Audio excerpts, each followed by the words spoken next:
네, 예수님과 특별한 사이가 된 사람, 그 사람을 가리켜서 교회라고 합니다. 우린 보통 교회 그러면 어떤 건물이 생각나시죠? 예배당을 교회라고 하는 경우가 많습니다. 거긴 교회가 아닙니다. 거긴 교회가 예배드리는 장소인 예배당입니다.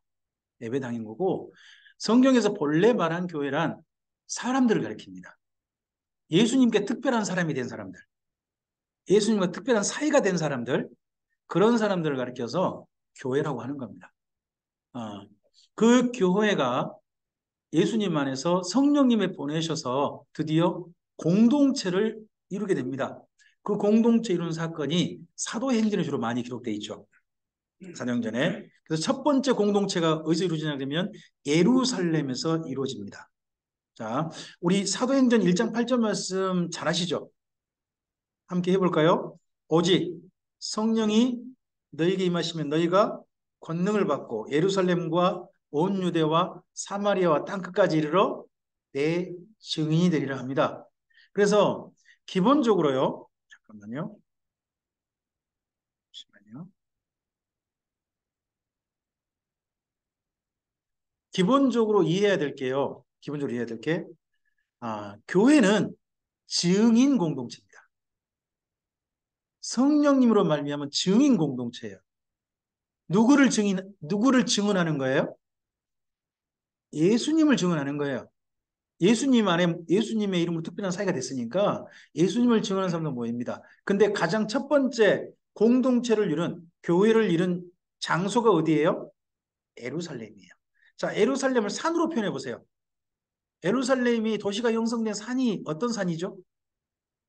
그 산을 가리켜 시온산이라고 합니다. 시온산. 그리고 유대인들은 예루살렘에서 요한계시록에서 몇 명으로 표현되죠? 유대인들 14만 4천입니다. 그러다 보니까 여러분 요한계시록 보면 시온산에 예수님과 함께 14만 4천 명이 있는 데서부터 이야기 출발합니다. 요한계시록 14장이. 그리고 난 다음에 그들로부터 출발해 가지고 모든 민족에게 언어와 각 족속에 보내는 복음이 전파된 게 보입니다. 그러니까 나중에 요한계시록 14장이 교회 역사라고 보시면 됩니다. 예수님이 재림 직전까지, 예수 재림하실 때까지 교회 역사가 이렇다 하는 걸로 14장을 읽으시면 되는데, 교회의 시작은 항상 어디? 예루살렘입니다. 자, 어, 하나님과 이스라엘 민족의 언약의 시작은 어디입니까? 언약의 시작. 시내산이 됩니다. 교회와 예수님과의 언약의 시작은 어디입니까? 예루살렘, 시온산이 됩니다. 산으로 말하면. 그래서 산으로 표현한다면요, 이스라엘 민족은 시내산 언약이 되고요. 교회는요, 시온산 언약이 됩니다. 그래서 신에서는 언약은 우리가 성경에 말할 때 옛 언약, 구약이라고 표현하는 거고요. 교회가 맺은 언약을 가리켜서 우리는 신약, 새 언약이라고 표현하는 겁니다. 자, 예루살렘에서 출발해서 그 다음에 중요한 교회가 어느 교회입니까? 시리아 안디옥 교회입니다. 수리아라고 부르기도 하죠. 수리아 안디옥 교회. 그 안디옥 교회가 중요합니다. 그래서 안디옥 교회가 주님의 이름으로 성령님의 지시하심을 따라서 선교사를 파송하기 시작합니다. 그게 3번 파송해요. 사도행전은 쉽게 말하면 안디옥 교회 선교사 파송이 중심이 돼요. 앞서서는 그게 13장이거든요. 13장 이전까지는 어느 교회 이야기입니까? 예루살렘 교회 이야기입니다. 근데 13장 이후부터는 어느 교회 이야기냐? 쉽게 말하면요. 바울 이야기지만 바울이 어느 교회 파송을 받냐 그러면 수리아 안디옥 교회의 파송을 계속 받습니다. 3번의 파송을 받거든요. 그러니까 13장 이후는 안디옥 교회 이야기인 겁니다. 그러니까 사도행전을 대표하는 두 교회를 쓰라 그러면 1장부터 13장, 11장이 있죠. 11장 전까지는 어느 교회 이야기? 예루살렘 교회 이야기. 그리고 11장부터 혹은 13장부터 어느 교회 이야기? 수리아 안디옥 교회 이야기. 두 교회 이야기인 겁니다. 근데 이 교회가 하는 모든 사역은 뭐냐 그러면요. 사랑하는 겁니다. 자, 하나님께서 이스라엘 민족에게 뭘 명하셨죠? 계명을 어떤 계명을 주셨어요? 하나님을 사랑하고 이웃을 사랑하는 계명을 주셨습니다. 예수님께서 교회에게 무슨 계명을 주셨습니까? 너희가 서로 사랑하라는 계명을 주셨습니다. 그러니까 구약이나 신약이나 사랑의 계명을 받은 겁니다. 근데요, 이스라엘 민족은 하나님께 받은 사랑의 계명을 지켰나요? 안 지켰나요? 안 지킨 이야기입니다. 구약 성경 내내가 어떤 이야기냐 그러면 하나님께서 부탁하신 사랑의 계명을 안 지킨 이야기가 구약 성경 이야기라면 신약 성경 이야기는요. 교회가 예수님을 사랑한 이야기입니다. 사랑에 있어서 이스라엘 민족은요. 반면교사예요. 이렇게 하면 안 된다는 거죠. 그럼 신약 성경의 이야기는 대부분 어떤 이야기예요? 이렇게 사랑하라고 하는 모범이라고 생각하시면 됩니다. 교회는 이렇게 사랑하라. 그래서 저는 선교 이야기를 여기 교회 이야기를 사랑의 이야기로 정리하고자 합니다. 사랑의 이야기로. 예수님의 첫 번째 교회가 탄생합니다. 그 이야기 어디죠? 사도행전 2장에 있는 이야기입니다. 오순절날 예루살렘에 있는 교회에 성령이 강림하심으로써 교회가 형성되죠. 이때 120명 정도가 모였고 그들의 성령의 강림하심을 따라서 각 나라 언어로 이야기하죠. 각 나라 언어. 그 이야기하는 바람에 예루살렘에 소동이 일어납니다. 소동이 일어나요. 그 소동이 일어날 때 이 사도들과 120명으로 인해 소동을 보고 놀란 사람이 있고요. 그 소동을 보고 조롱한 사람이 있습니다. 놀란 사람은 누굴까요? 놀란 사람은요. 주로 디아스포라 유대인들입니다. 본래 예루살렘 살지 않고 각 지역에서 온 사람들입니다. 자기 지역 언어로 사도들 이야기 들렸다는 거 아닙니까? 그럼 그 사람들은 다 누구냐 그러면 예루살렘 살지 않은 사람들입니다. 로마 곳곳에서 예루살렘에 절기 지키러 온 사람들입니다. 그들을 가리켜 우리가 흔히 디아스포라 이렇게 표현하죠. 그들이 와서 그 이야기를 들은 겁니다. 근데요, 예루살렘 사람들은 예수님 일행 그러면요, 일단 안 좋게 봅니다. 죽여야 할 놈 이렇게 봅니다. 그래서 무슨 일을 해도 어떻게 봐요? 조롱할 거라고 봅니다. 그래서 각 지역에서 온 사람들은 놀랄 일이라고 말하고요. 놀랄 일이라고 말하고 그 예루살렘에 있는 사람들은요. 오순절 성령 강림 사건 보고 뭐라고 표현했냐 그러면요. 저들이 새술에 취했다 이렇게 표현합니다. 새술에 취해서 전호소리 한다. 술 취한 거다 저것들. 이런 이야기를 해요. 그러면요. 성령님의 역사에 대해서 새술에 취한 그런 이야기로 표현하면 술 취한 이야기로 표현하면 그건 옳은 이야기입니까? 조롱하는 이야기입니까?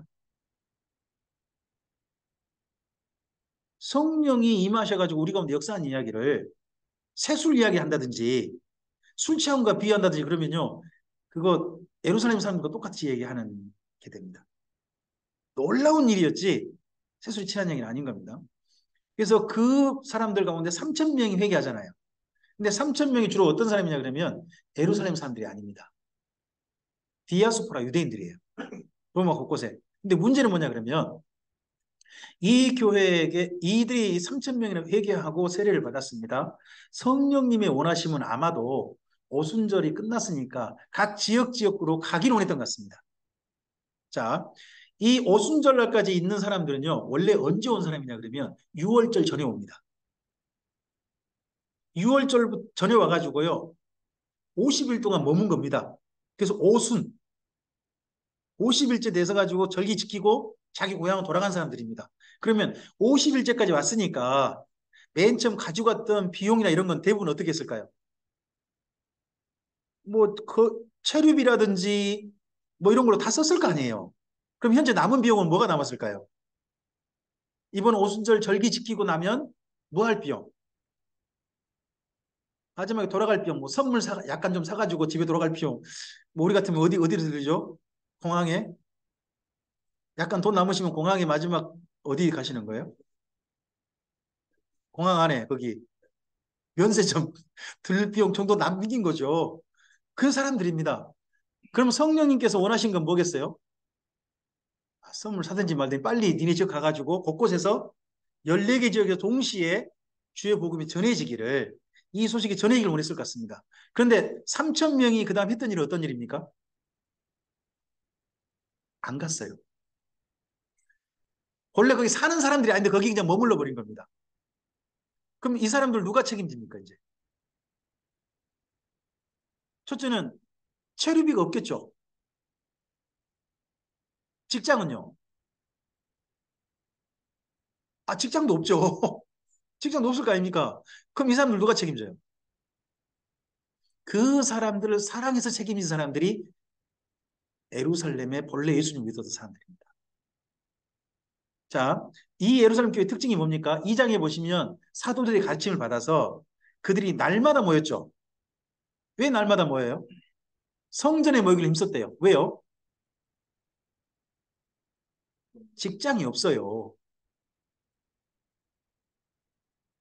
그리고 예루살렘에서요, 돈 안 받고 있을 수 있는, 돈 안 받고 편안하게 있을 수 있는 장소가 어딜까요?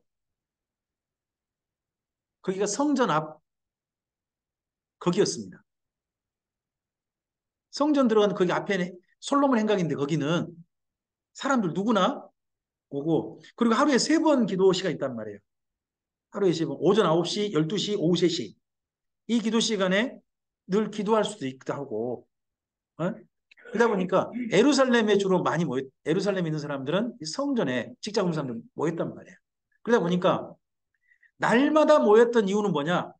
3천 명이 대부분 다 직장이 없으니까 모인 거고요. 그 다음에 집에서 떡을 뗐다 그러죠. 그럼 집에서 떡을 뗐다 그러지 교회에서 떡을 뗐단 말이 없어요. 왜요? 3천 명이나 되는 성도수가 3천 명이 넘었는데 예배당이 있을까요? 없을까요? 그 당시로 말하면 회당? 이런 게 있을까요? 없을까요? 없어요. 교회는 가지고 있지 않아요. 그럼 어디서 모여야 돼요? 무료 임대할 수 있는 거, 임대비 없이 모일 수 있는 데 있잖아요. 그런데 모여야 되잖아요. 그 장소가 어디예요?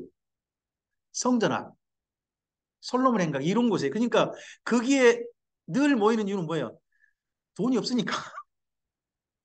그리고 또 성전 가면 기도할 수 있으니까 거기서 모이는 거예요. 여기 모이고 집에서 떡을 떼고요. 그 다음에 또 집에서 떡을 떼는 사람도 어디서 살까요? 잠자리 장소. 아, 여러분 그런 걱정 안 되세요? 3천 명이 지금 잠자리가 없어요. 어디서 재워요? 그러니까 성도를 예루살렘에 있는 모든 성도들이 자기 집에 재운 거예요. 집집마다. 그러면 사도행전 2장부터요. 2장의 사실 이야기 뭐냐 그러면요. 사도들의 가르침을 받아서 예루살렘 교회 성도들이 디아스포라 유대인들을 사랑한 이야기예요. 그들을 돌봐준 이야기예요. 이 3천 명은 교회에 모이면 헌금할까요? 못할까요? 하고 싶어도 못하죠. 돈이 없는데 어떻게 해요? 그러다 보니까 누가 다 이들의 음식값 누가 다 내요? 예루살렘 사람들이. 근데 너무 많은 사람들이 있다 보니까 예루살렘 사람들이 맨 처음에 자기 재산이 점점 축나는 거죠. 그러다 보니까 심지어 이제 뭐 하게 돼요? 밭도 팔아요. 집도 팔아요. 바나바 같은 사람이 나오는 거예요. 그리고 또 아나니아 삽비라 기억나시죠? 아나니아 삽비라가요. 그 본래 예루살렘에서 그래도 좀 사는 사람들이었던 모양이에요. 자기 재산 내놓고 싶었을까요? 아니 평생 일해가지고 나름 집 지어가지고 이제 좀 편안하게 살만한데 그 내가 예수님 믿었다는 것 때문에 디아스포라 유대인들한테 그 많은 재산 다 내놔야 되고 자기도 점점점 쉽게 말하면 재산이 축나간다. 이거 어때요? 그렇잖아요. 그래서 아나니 삽베라가 여보 그래도 우리가 이분들도 사랑해야 되지만 우리 앞날도 좀 걱정해야 되는 거 아니에요? 그래요? 그러긴 해. 그러니까 우리 절반만 내고 뭐라고 합시다. 이게 다예요. 이야기 하자고 하죠. 그때가 혼나죠. 혼날 뿐만 아니라 심지어 죽으셨어요. 그분들 천국 갔을까요? 못 갔을까요?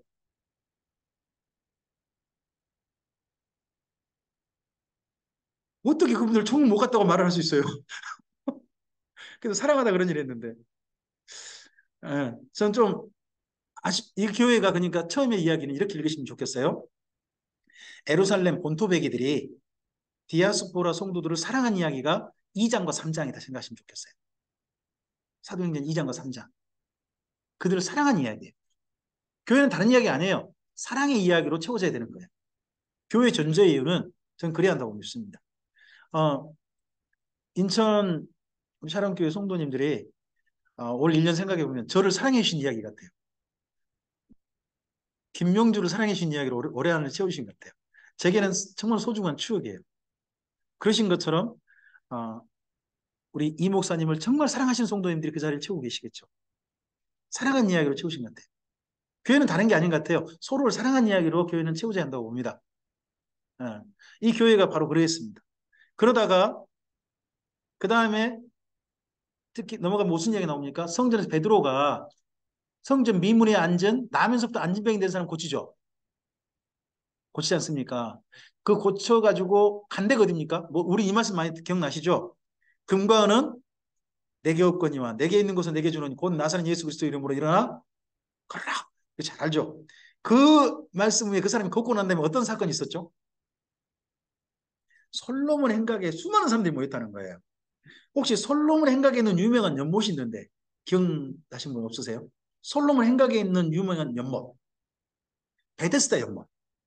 그 베데스다 연못에는 어떤 사건이 있죠? 가끔씩 가다가 물이 동한다는 거죠.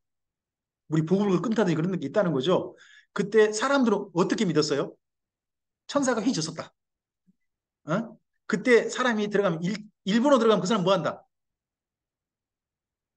낫는다. 어. 전설일까요? 사실일까요? 모르겠습니다. 하여튼 그때 그 사람들은 그렇게 믿었다는 겁니다. 일본어 들어가면 뭐 한다? 낫는다. 근데 거기 그러면 온 사람도 누굴까요? 거기 근처 연못 주위에 땡 둘러서 텐트 치고 자리 치고 앉아있는 누워있는 사람들 그 사람 누굴까요? 더 이상 의사의 도움으로는 나올 수 없는 분들. 우리 같으면 뭐 이렇게 말할까요?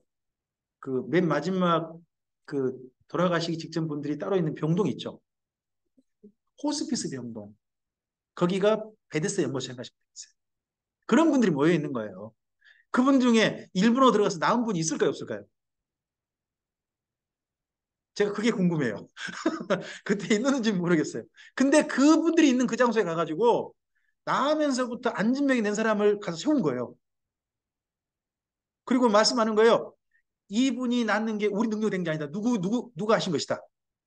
예수님이 하신 것이다. 근데 예수님을 당신들은 죽였지 않느냐. 이야기를 하죠. 이 예수님을 믿으라고 바로 하나님께서 이런 사건을 우리에게 표적으로 주신 것이다. 했을 때 이 사건으로 말미암아 몇 명이 믿죠?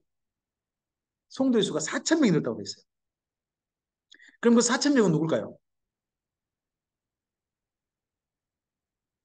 베데스다 연못가에 있는 수많은 환자들과 가족들인 거예요. 그런 분들이 는 거예요. 그럼 그런 분들은요, 더 이상 사람으로서는 어떻게 할 수 없는 그런 분들인 거예요. 그래서 교회가 두 번째, 여기 3장부터 5장 이야기도 무슨 이야기냐 그러면요. 정말 사람을 더 이상 의지할 수 없고 하나님만 바라보는 사람들 사랑하는 이야기. 교회 성도가 누가 됐는가 잘 보세요. 예루살렘 교회 성도는요, 제가 봐서는요, 성도 수가 늘었는데 헌금에 보탬된 사람 한 사람도 없어요. 교회 재정이 늘었겠냐? 재정은 안 는다. 재정은 안 늘고 쉽게 말해서 교회에서 밥만 드시고 가신 분이 너무 많은 거예요. 그런 분이 너무 많아요. 사람은 늘었지만 교회는 점점 더 어려워지는 그런 교회 식성 몰라요. 이제 이것 때문에 교회가 너무나 많은 분들이 모였고 또 집집에서 날마다 식사를 제공하기 어려웠던 모양이에요. 그러니까 교회가 한 가지 일을 하게 되죠. 그게 뭐냐 그러면 지금은 우리가 하루 세 끼니 먹잖아요. 어, 광복 이전에 뭐 6.25 때 이때만 해도 우리나라의 식사가 보통 몇 끼니 먹었다 그러죠. 평안한 날이면 두 끼니 먹었대요. 세 끼니 먹은 게 얼마 안 된대요. 세 끼니 옛날 귀족들이나 먹는 거고요. 일반 서민들이 하루에 두 끼니 먹었대요. 이건 동서고금을 막론하고 그랬대요. 그랬는데 힘들고 어려울 때 몇 끼니 먹을까요? 한 끼니 먹는 거예요. 한 끼니 먹는 거예요. 예루살렘 사람들도요. 식사를 이제 뭐만 하게 돼요? 점심만 하게 돼요. 점심. 그것도 점심 식사를 모든 사람이 하긴 좀 어려우니까 특별히 그래도 생계가 유지되기 어려운 과부들 중심으로 식사를 준비하게 돼요. 그래서 교회가 과부들 대상으로 해가지고 주로 점심 식사를 준비했어요. 이분들 교회가 돌보지 않으면 하루 한 끼니 더 식사하기 어렵다. 그래서 식사를 준비해 준 거죠. 그래서 우리나라 같으면 소위 이런 거죠. 바퍼 아시죠? 그러니까 최초의 바퍼는 예루살렘 교회예요. 우리나라에 출발한 거 아닙니다. 예루살렘에서 바퍼를 출발한 겁니다. 출발해서 거기에 있는 분들을 돌봤습니다. 근데 문제는 뭐냐? 식사 줄 선 사람이 너무 많은 거예요. 우리나라 같으면 밥하다가 사람이 너무 많으면 밥에다가 뭐 하면 되죠?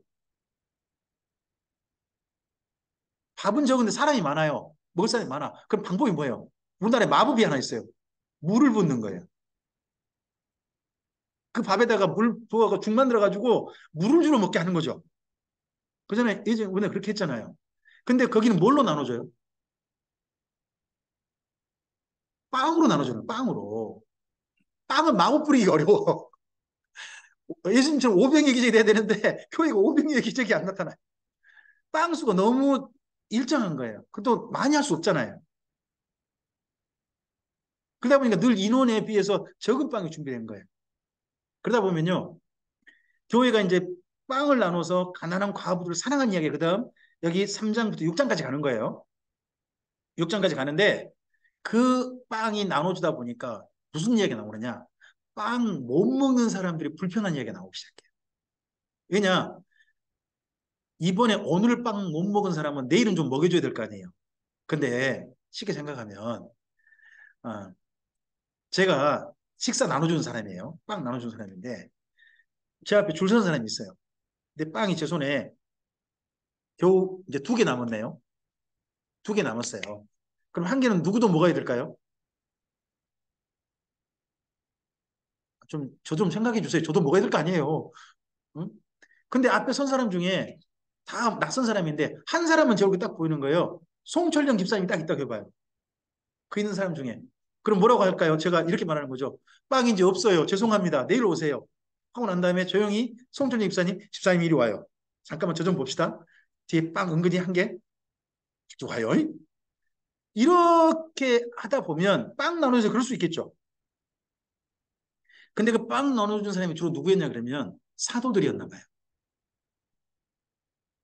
근데 사도들이 빵 나눠주다 보니까 사도들이 평소 늘 함께했던 그 예루살렘과 예수님과 함께했던 그 사람들 먼저 나눠줄까요? 아니면 나중에 교회의 손도로 더해진 분들에게 먼저 나눠줄까요? 한 개 남으면 누구 먼저 챙길까요? 자꾸 그래도 우리 좀 아는 사람에게 챙기게 되잖아요. 이것 때문에 불평이 생겼다는 거예요. 불평이 생기니까 사도들이 안 되겠다. 이 빵 나눠주는 일을 성도들에게 돌려야 되겠다 싶어가지고 성도 중에서 특히 디아스포라 유대인 중에서 7명을 세워요. 7명을 택하게 하죠. 택하게 해서 그들에게 안수해가지고 그들로 하여금 이 빵 나눠지는 일을 바퍼 일을 하게 합니다. 그때부터 교회에 불만이 없었다는 거죠. 그게 6장이죠. 6장부터 7장까지 이야기가 이 7명 이야기예요. 여기까지 전부 다 뭐예요? 예루살렘 교회의 전도고 예루살렘 교회가 사랑한 이야기예요. 근데요, 이건 뭐예요? 우리가 사랑한다고 해서 모든 일이 다 불평이 없고 불만이 없고 그럴까요? 아니요. 우리가 최선을 다해 사랑해도요, 불평은 당연히 나오게 돼요. 반대로 우리가 최선을 다해 사랑해도요, 이 땅에 그림자는 생기기 마련이에요. 사람이 하는 일은 그러거든요. 그런다 할지라도 뭐 하자는 거예요? 사랑하자는 거예요. 교회 가는 일은 다른 게 아니에요. 비록 그림자가 있을 거 충분히 예상돼요. 하지만 교회는 그런다 할지라도 이 세상 속에서 사랑하는 일을 해야 되는 거예요. 우리 형편껏 최선을 다해 해야 되는 거죠. 그래서 예루살렘 교회가 정성껏 자기 할 수 있는 만큼 최선을 다해 사랑한 거예요. 아, 이전에 디아스포라 유대인들이 갔으면 얼마나 좀이라 좀 숨통이 트였을까. 3천 명 가셨으면 어땠을까요? 조금 좀. 흩어졌으면 아, 좀 그래도 지역 주민 좀 생각하고 하면서 좀 그 숨통이 트였겠죠. 사실 보면요. 이 이후에 디아스포라 유대인들이 다 흩어진 데가 있어요. 언제 흩어지죠? 이게 7장 넘어가면 흩어집니다. 7장 넘어가면 어떤 사건이 있죠? 중요한 계기가 된 사건이 있죠. 스데반의 순교입니다. 스데반이 순교하면서 교회가 특히 사도 바울이 사울이라는 그 이름을 가지고 있을 때 그때 교회를 잔해하고 박해했죠. 그 바람에 흩어졌다 그러잖아요, 교회가. 누가 흩어졌겠어요? 누가 예루살렘을 떠났겠어요? 예루살렘 본토 백이들이 아니고요. 누가 갔겠어요? 디아스포라인데 그때 간 거죠. 그 전에 갔으면 조금 좀 더 좀 수도 있을지 모르지만 이들이 그래요. 그리고 디아스포라 유대인을 떠나고 난 다음에 예루살렘 교회 성도, 예루살렘 교회는요, 계속해서 적어도 나중에 예수님의 동생 야고보가 순교할 때까지 AD 60년까지 존재해요. 그래도 본토백이니까 어떻게 살만한 길이 있는 거죠. 디아스포라 유대인이 떠나고 나니까. 하지만 그들을 떠나라고 말하지 않은 교회가 어느 교회예요? 그들이 머물고자 했을 때 그들이 떠난 말도 하지 않고 그들을 품고 사랑했던 교회가 어느 교회예요? 예루살렘 교회란 말이에요. 그래서 우리가 예루살렘 교회에 대해서요, 한편으로 우리가 본받지 못할 이야기도 많아요. 날마다 모인다? 그것은 제가 지금으로 말하는 노 목사님 표현을 따르면 이렇게 하죠. 전교인의 백수와 직장 다 그만두시고 그런 분들만 모인 교회면 날마다 모임 가능하다. 그죠? 기도하기를 또 힘쓰고, 이것도 기도하기 힘쓴다고 해서 우리는 새벽 기도, 뭐 밤 기도 하지만 이스라엘 민족은 기도가 오전 9시 기도, 12시 기도, 오후 3시 기도거든요. 그것도 어디서 기도해야 돼요? 성전에 와서,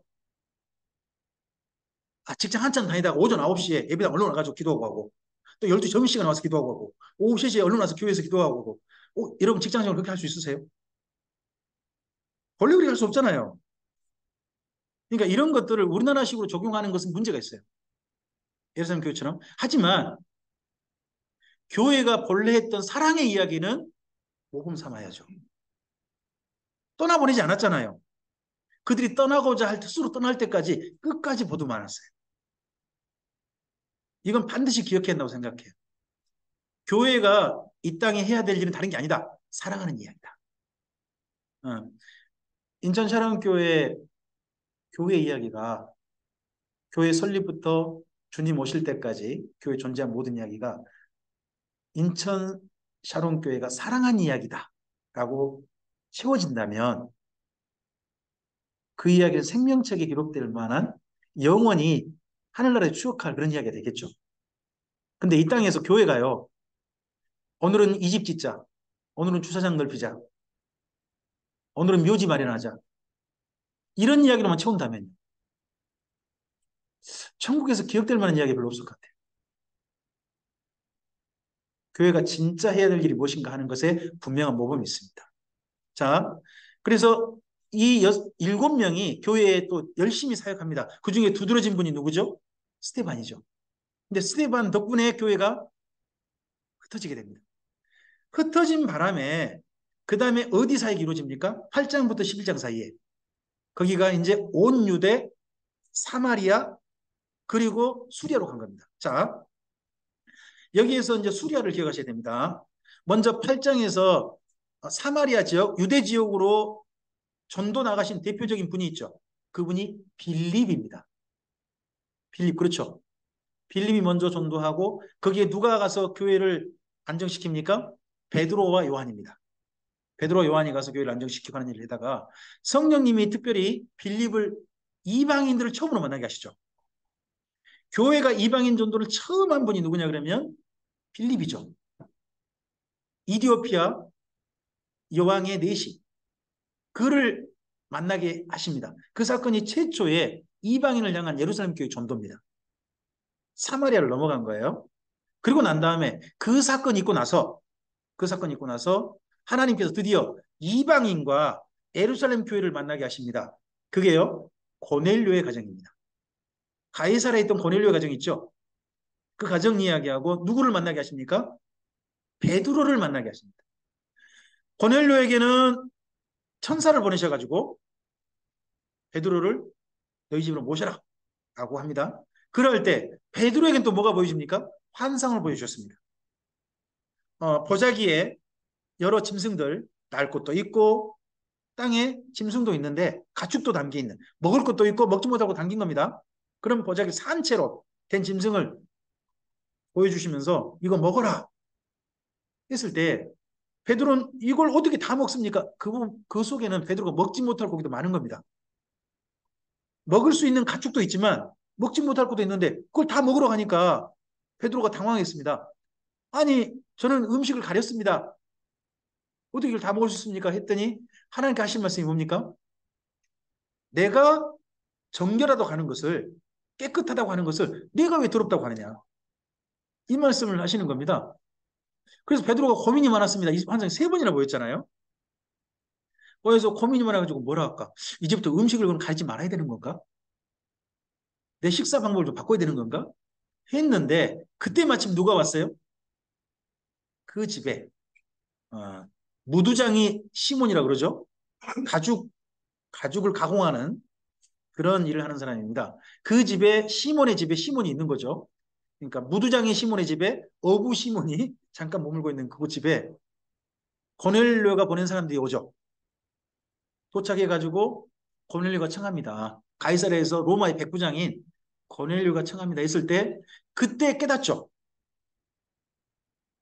지금 제가 사도행전 10장에 와 있습니다. 너무 사도행전 빨리 왔습니까? 지금 1장부터 10장까지 지금 온 겁니다. 그곳에 그 이야기를 듣고 하고 깨닫습니다. 왜냐 그러면요. 유대인들이 부정하다고 여기는 건요. 음식만 부정하게 여기는 게 아닙니다. 이방인들과 만남도 부정하게 여깁니다. 그리고 불가촉 질병 걸린 사람과 만남도 부정하게 여깁니다. 정결하지 못하게 된다는 겁니다. 그러니까 아니 이방인들을 만나라고 하신 하나님 이야기를 듣고 하나님께서는 지금 누구도 정결하다고 하신 되는 겁니까? 이방인도 나는 이미 정결하다고 본 거야. 나는 이미 깨끗하다고 한 거야. 근데 왜 네가 네 잣대를 가지고 부정하다고 생각해? 아니야. 이걸로 깨달았다는 겁니다. 우리 사도행전 10장을 좀 가볼까요? 10장에 베드로가 깨달았던 이야기는 한번 좀 읽어보고 가죠.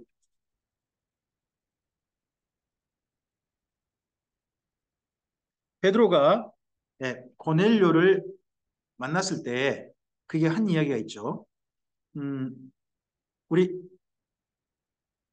27절부터 29절까지 좀 읽어볼까요? 27절부터 29절입니다. 10장 읽겠습니다. 사도행전.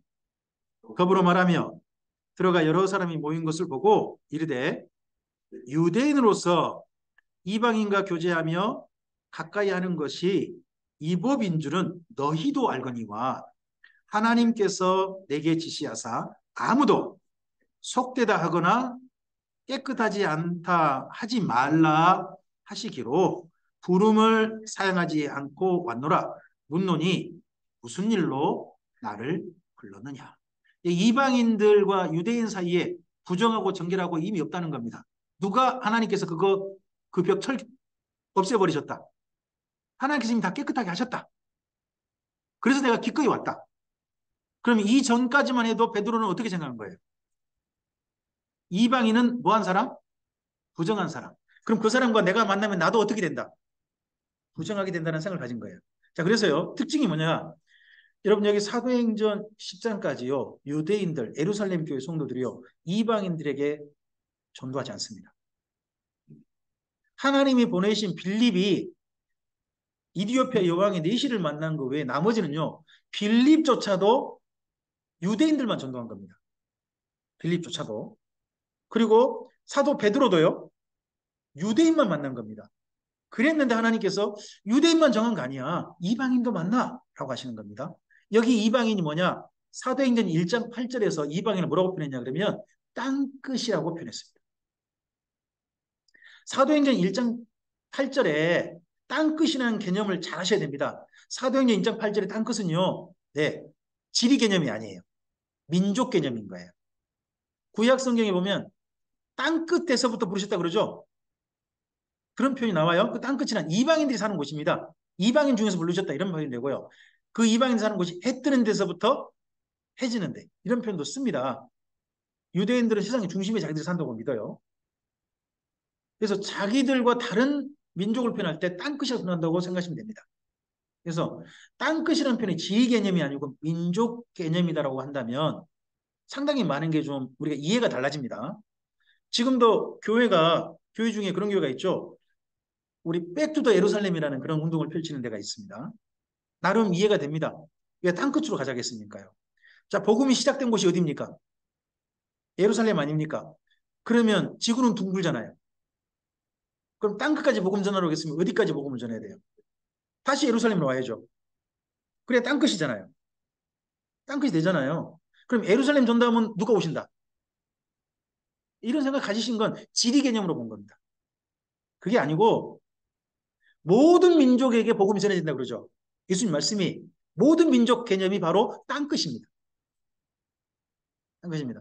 그래서 지리 개념으로 보지 마시고 여기 교회의 전도는 무슨 개념으로 보시라? 민족 개념으로 보시라는 겁니다. 그러면 이방인은 어디 살까요?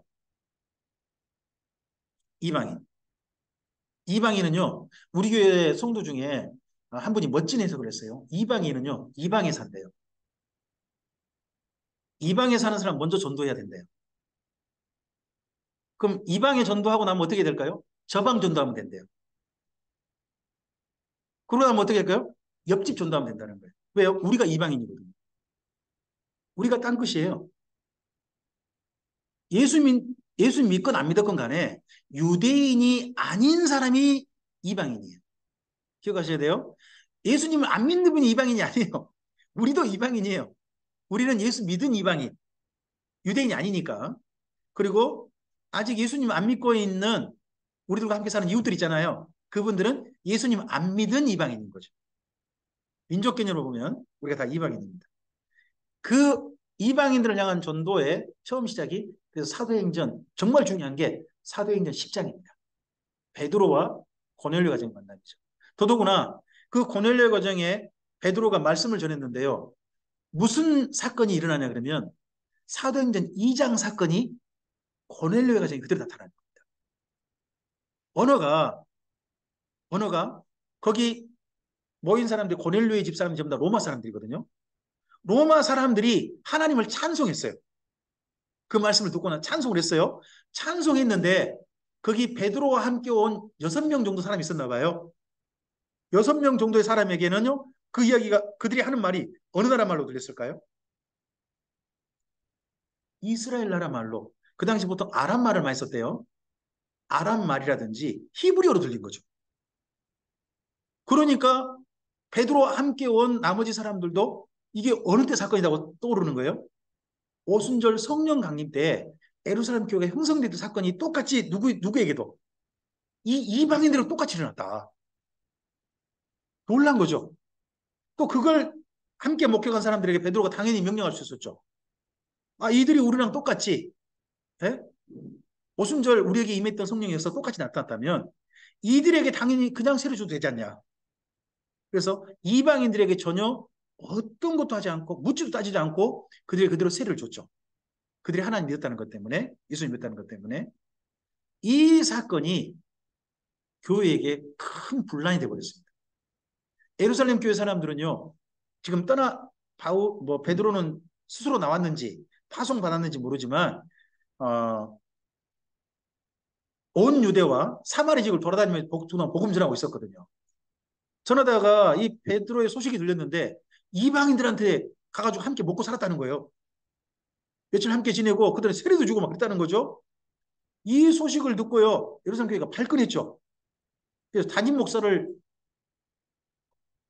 급히 교회에 오라고 했어요.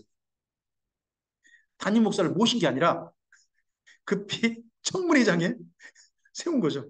세워가지고 당신 이방인들과 함께 먹고 잤다면서요. 이걸 따져. 그 이야기 어디죠? 그게 사도행전 11장이에요. 11장에 보시면 예루살렘 교회가요. 베드로에게 따져요.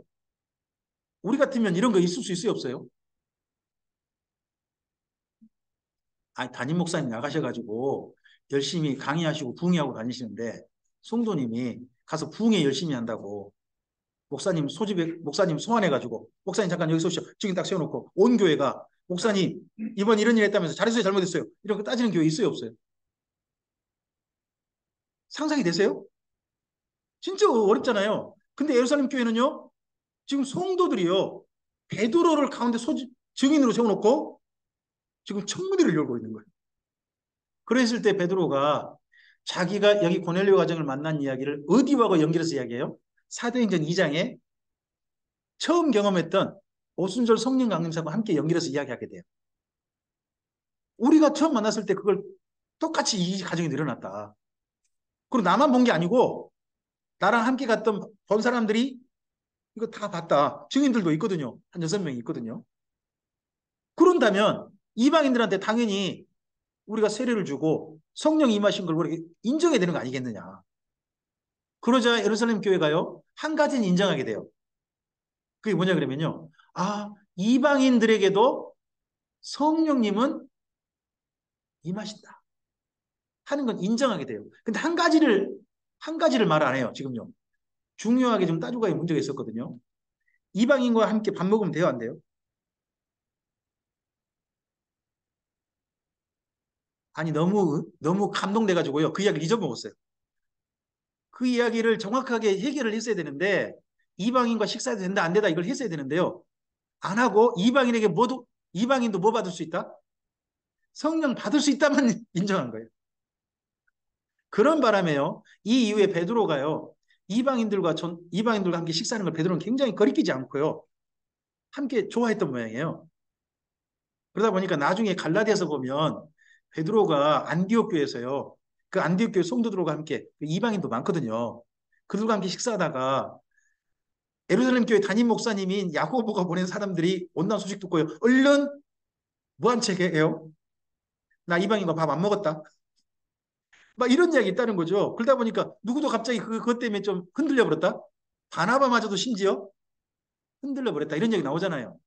그러니까 이방인에게 성령이 임하는 건 인정됐으나 이방인과 교제하고 하는 부분은 아직 인정이 안 된 거죠. 그럼 이방인들이 어떻게 하면 성령 받을 수 있지? 하는 문제가 지금 남은 거예요. 그런 상태에서 처음으로요, 이방인들에게 드디어 복음이 전해져요. 정식으로. 그게 바로 수리아 안디옥 교회 이야기입니다. 이 부분은 좀 몇 개 좀 보셔야 되는데, 일단 이때 성령 강림 사건이 있죠. 지금 교회에서 할 때 성령 강림과 성령 임재를 별로 구분하지 않고 쓰는 표현이 많아요.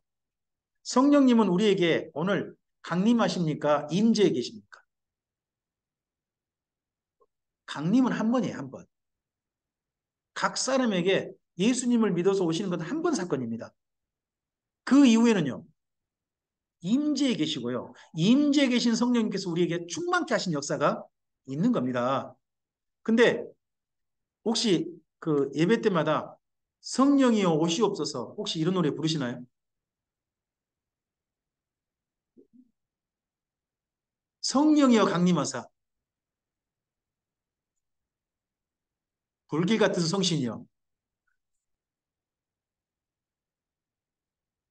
뭐 이렇게 자꾸 지금 이 시간에 성령 뭐 오라고 하시는 그런 이야기를 예배 중에 부르는 경우가 많아요. 근데 그건 삼가해야 될 거라는 거예요. 전도 집회는 가능해요. 전도 집회는 지금 누구를 위한 거죠? 이미 예수 믿은 분이 아니라 예수 믿지 않는 분이 예수 믿었으면 하는 집회잖아요.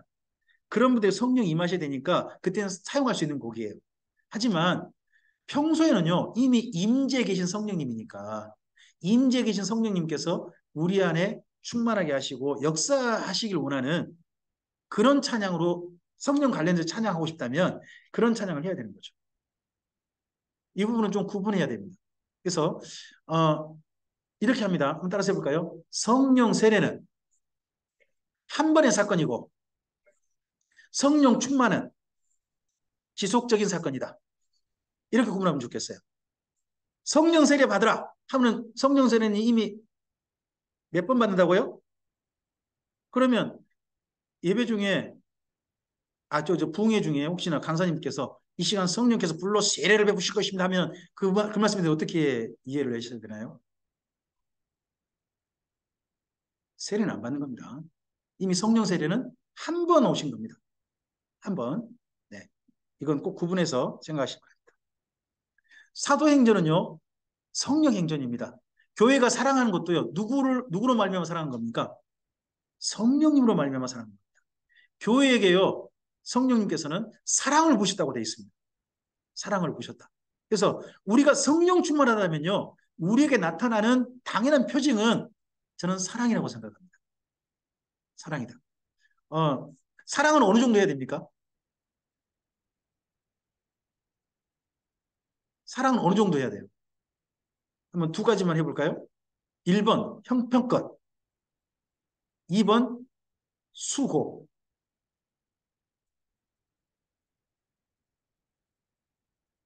지금 우리 좀 전에 오전에 데살로니가전서 1장을 보셨어요.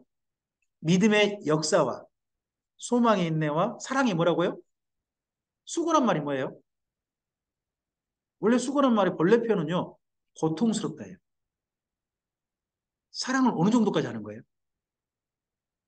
사실 예루살렘 교회의 사랑이 어떤 사랑이었던가요? 자기들이 형편껏 한 게 아니에요. 심지어 자기들이 점점 그 사랑함으로 말미암아 점점 고통스러워져요. 그래도 포기하지 말아야 할 일이 뭐예요?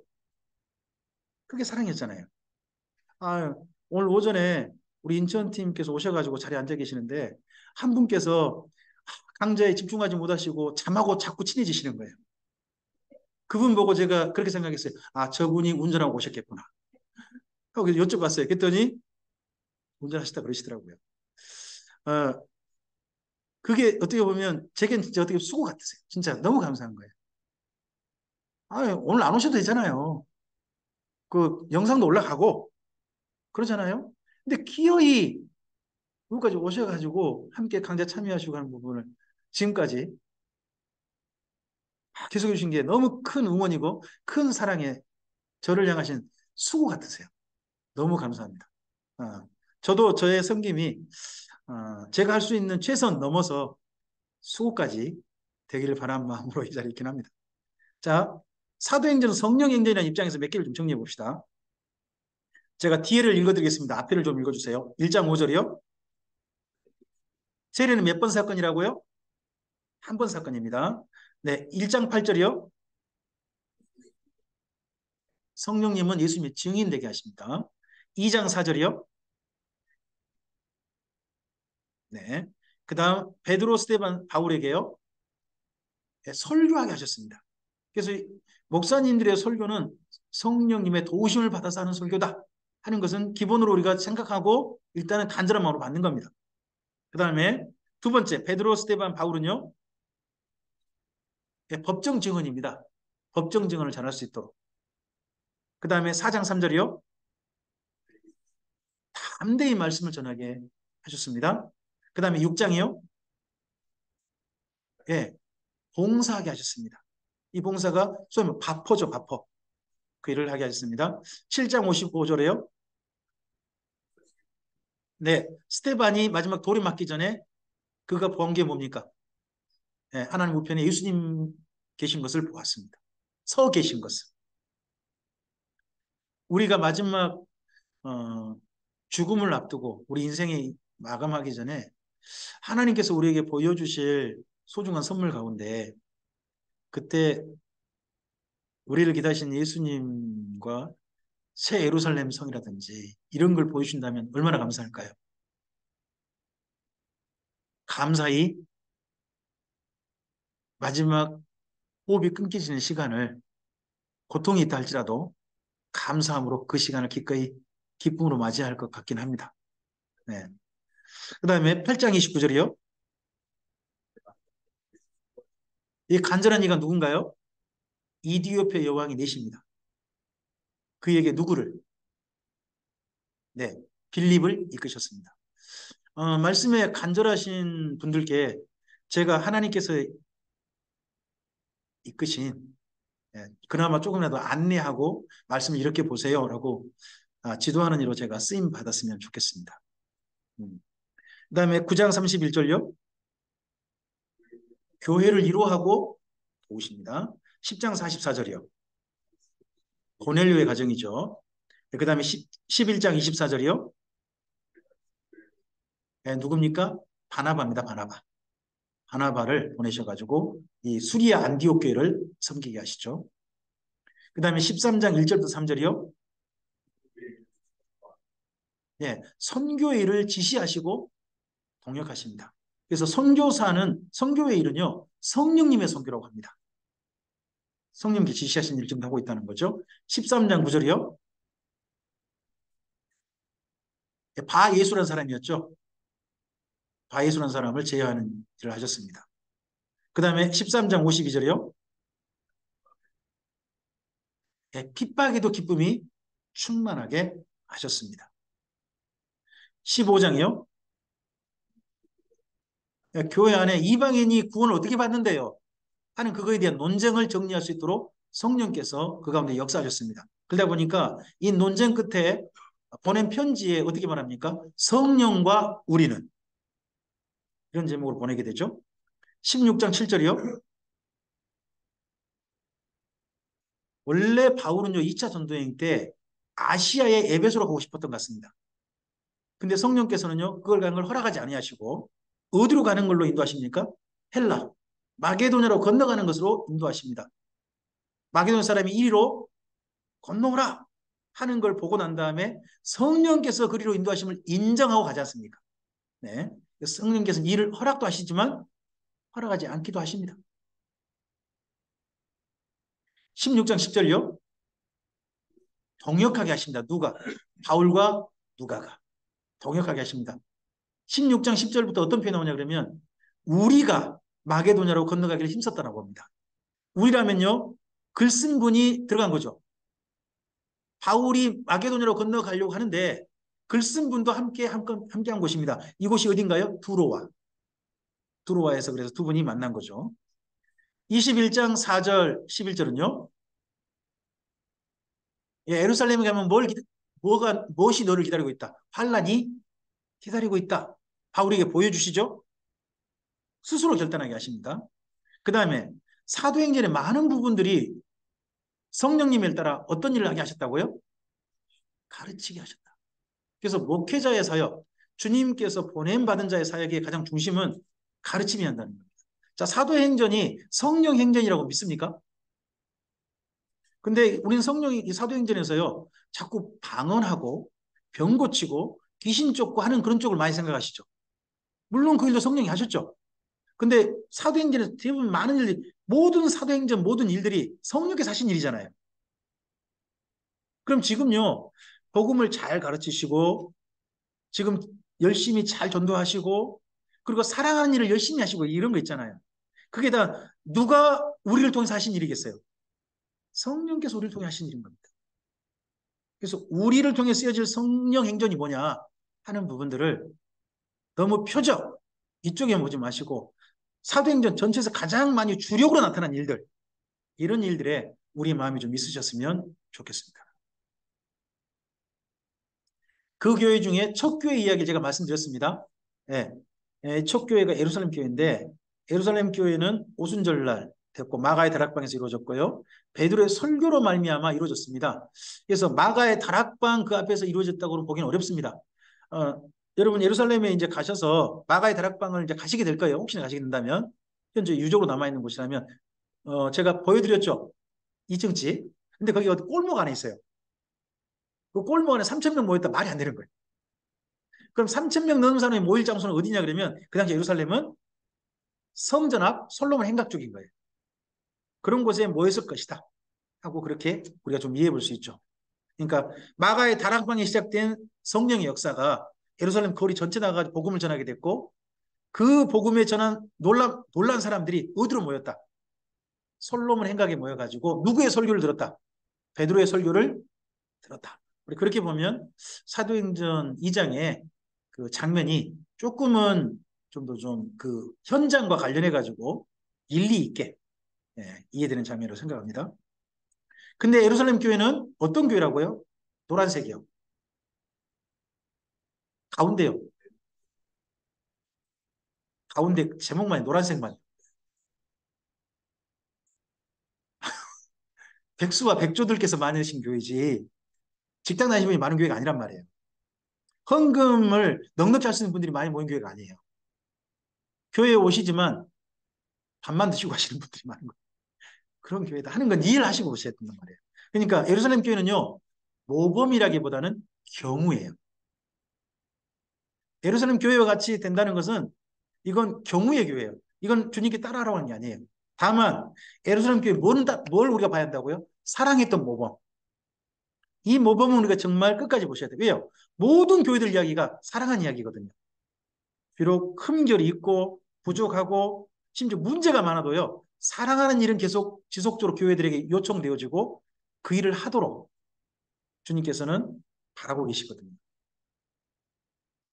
자, 그 중에서 두 번째 교회인 안디옥 교회가 있습니다. 이 안디옥 교회 제목을 노란 제목만 한번 첫 번째 읽어보겠습니다. 1번이요. 함께. 2번 제목이요. 합성. 3번이요. 동역. 4번이요. 별명을 얻었고 5번이요. 구제했고 6번이요. 성교를 했습니다. 잠깐만. 이 내용만 읽고 우리 잠깐 강좌를 멈춰보죠. 시겠습니다. 사도행전 11장 9절, 19절부터 30절까지 내용인데요. 이게 수리아 안디옥 교회 전도 이야기입니다.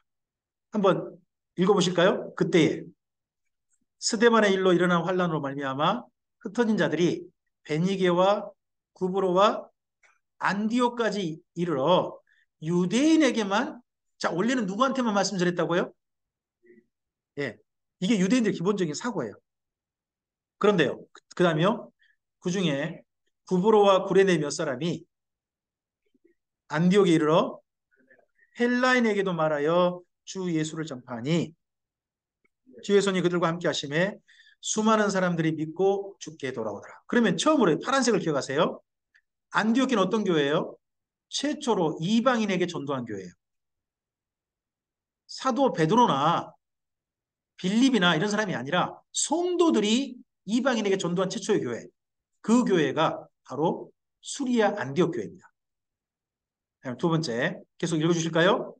예루살렘 교회가 이 사람들의 소문을 듣고 바나바를, 잠깐 멈춰보세요. 그러면 안디옥 교회는 어떤 특징이 있나요?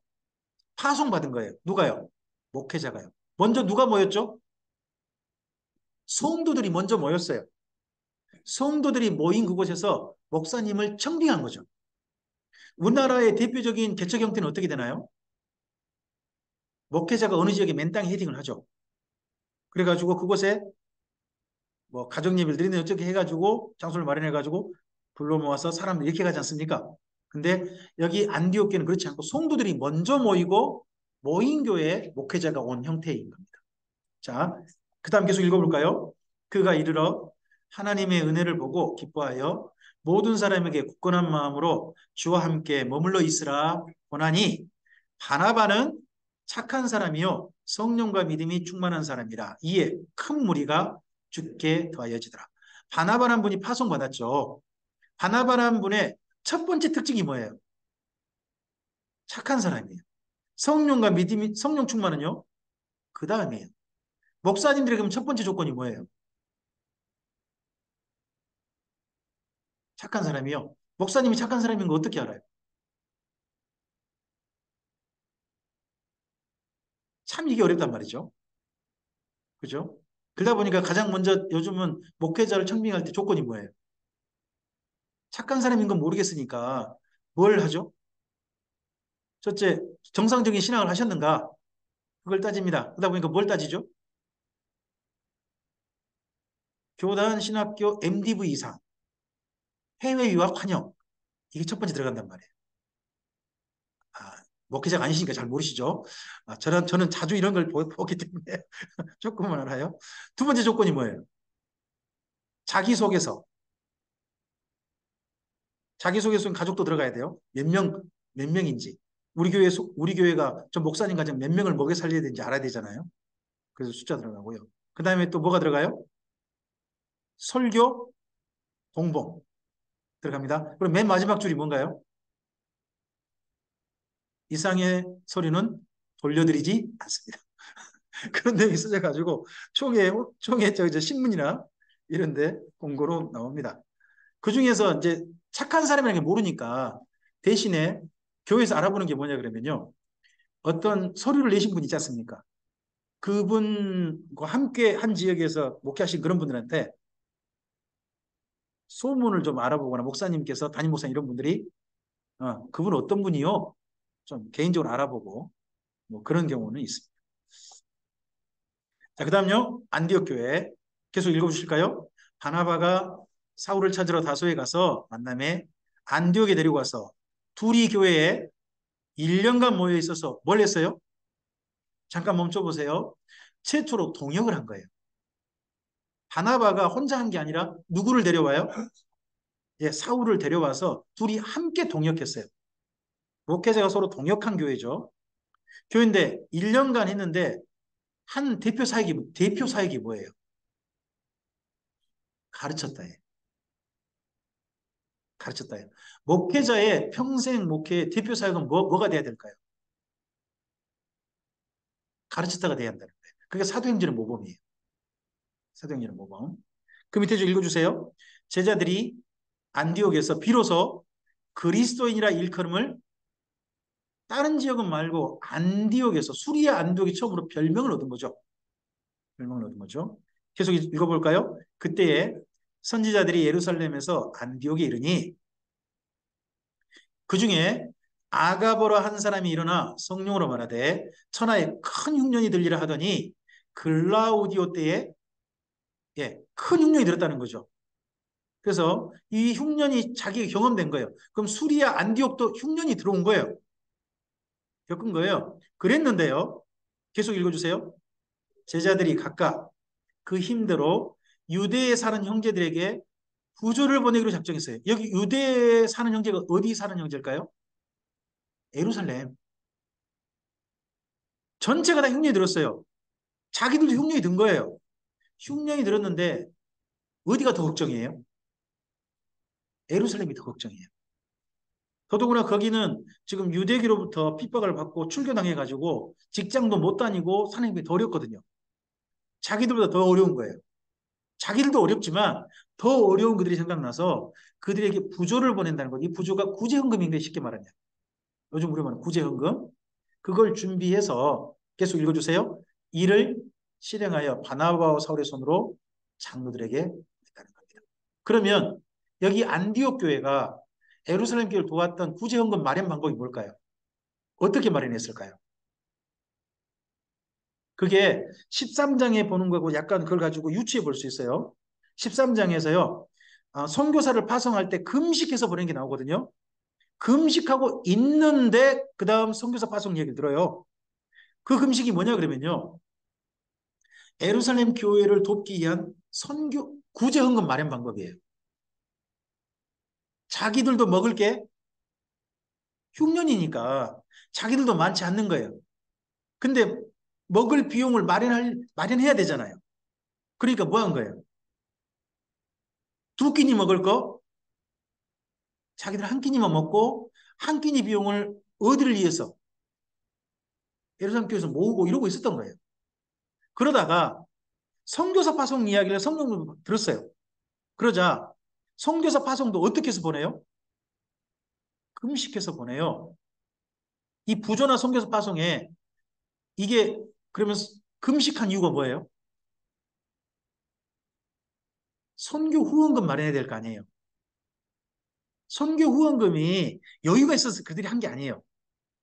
이들이 이게 이런 그 섬김을 보고 뭐라고 한 거예요? 사도 바울은 사랑의 수고라고 한 거예요. 이러한 섬김으로 교회들이 했는데 그 중에 안디옥 교회가 있는 거예요. 저는 그래서요. 교회가 오늘 성경 속에 있는 교회 중에 정말 본받을 만한 모델 교회. 최초의 모델 교회는 저는 예루살렘 교회라고 보지 말고 안디옥 교회라고 보신 게 저는 훨씬 좋다고 생각합니다. 안디옥 교회가 여기가 이들을 통해서 이루어집니다. 이 안디옥이 어떤 곳인지는 우리 잠깐 쉬셨다가 제가 시간을 좀 많이 썼거든요. 쉬셨다가 그 다음에 우리 진행하도록 하겠습니다. 지금 2시 4분이에요. 2시 죄송합니다. 2시 15분까지 쉴까요? 2시 15분까지 쉬시고 그러고 난 다음에 그 다음 강의 이어가도록 하겠습니다. 잠깐 쉬겠습니다.